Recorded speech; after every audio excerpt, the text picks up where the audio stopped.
Familiar tayo sa fire tree at African tulip na merong mga eye-catching na pulang bulaklak.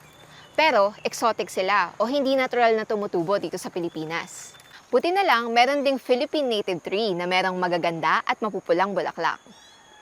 Ito ang rarang o Erythrina subumbrans. Ganito ang bulaklak niya sa malapitan.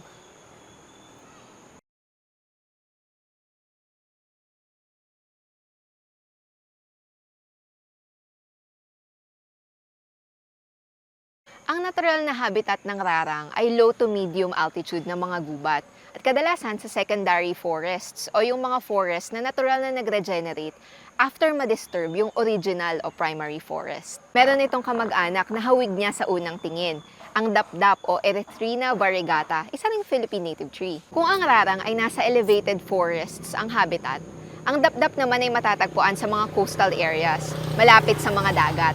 Ito pa ang ilan sa pagkakaiba nila. Ang genus name na Erythrina ay hango sa Greek word na erythros, meaning red, na tumutukoy nga sa pulang bulaklak ng ilang species nito. Pero hindi lahat ng species ng genus Erythrina ay may pulang bulaklak ha. O di ba? Isa lang ang rarang sa mga Philippine native trees na merong magagandang bulaklak. Kaya naman, let's continue to promote and mainstream Philippine biodiversity and natural heritage. Hilingan tagiraray sa next video. Bye-bye!